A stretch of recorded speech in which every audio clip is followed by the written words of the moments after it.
My name is Mikuak Rai, and I am an artist and creative person from Washington, D.C. and Los Angeles. A little bit of a vagabond, just for the purpose of service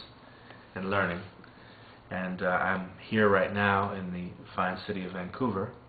with Elijah, who has shared with me now a really fantastic value systems exercise. This is really something, and it actually was inspired by us having a conversation about how we are looking upon the shape of things to come as it relates to the financial systems, or the systems of value, essentially, because obviously the financial system is the predominant theme. When people think of value, they think of how much you're worth. And I've had some of my own inquiries about that idea, and just here with our group synergy that we happen to have right now this evening, I was inspired to ask this question in terms of the insights that Elijah and our other friend here may have with regard to how we see things shaping up. And then I began to also speak to some of the challenges that I've certainly noted in having an earnest desire to help see more people make the leap in consciousness to go from the paradigm that generally tends or seems to predominate right now, which is a paradigm of scarcity and lack, and a paradigm that again values people based upon their financial capacity, things like that. And it was illuminated upon me by Elijah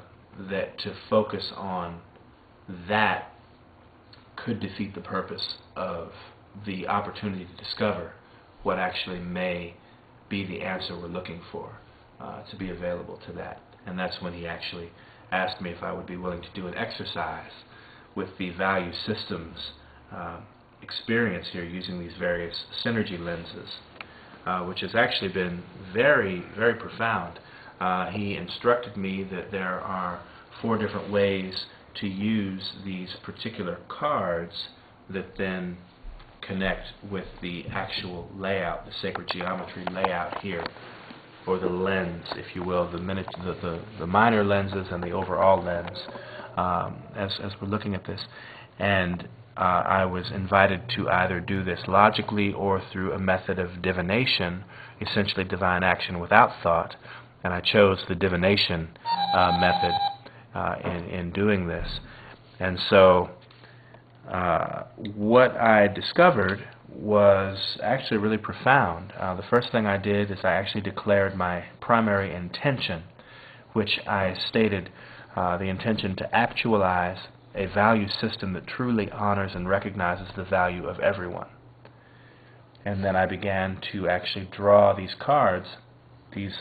10 different spheres, if you will, relative to these 10 different areas, essentially governance, science, economics, education, technology, arts, health, philanthropy, politics, and community. And that this gives us a deeper insight into something that obviously concerns all of us. So in this way, then I concentrated on the cards, concentrated within,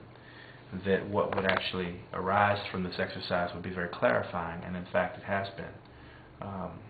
because I've had the chance then to look at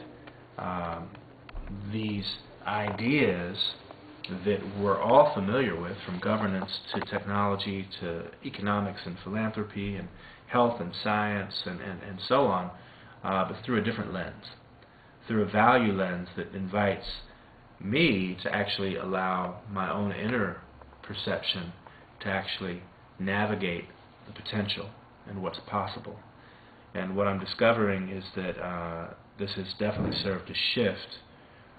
the focus that I had initially in looking at this as being a focus of what's wrong,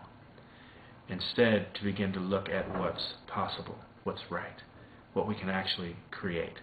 Because we are here in a very dynamic, creative opportunity, and sometimes we need an impetus or something to ignite a creative process. And I definitely feel that that's what I just experienced right now in a very real way. So just, I guess to kind of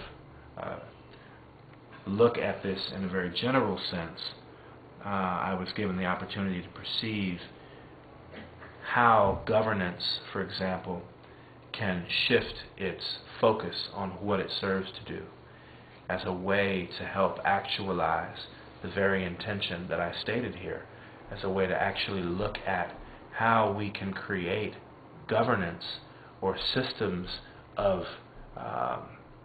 organization, if you will, as governance is essentially meant to help society be better organized, that instead of governance serving to collect taxes or to, take these polls on people's,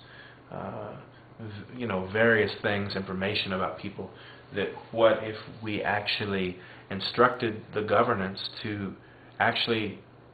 be utilized to help the population identify their gifts and talents, that could be something of a different approach for governance as we know it, to move from tax collection, from debt, and from that kind of consciousness into actually being used to help reveal and recognize the various gifts and talents that exist within the population. That could become part of that. And from there it just flowed essentially. At the very center, in fact, the community synergy lens, the card that was guided to be revealed is duty, and recognizing that in order for the shift that is upon us to truly happen for us, each of us have to take responsibility. We have to actually recognize our duty to our community, to ourselves as well, the community of self, which is obviously the community altogether, and recognizing that for the changes that we want to happen, they're not going to just happen passively. They're going to happen through us actually being responsible, being accountable, giving voice to the things that we want to see, and then following up our ideas with action, with a willingness to change, because that's what it's going to take. But through and through, the entire reading was very, very revealing, and definitely has provided me a new way to look at this. I'm very grateful for this opportunity. Give thanks.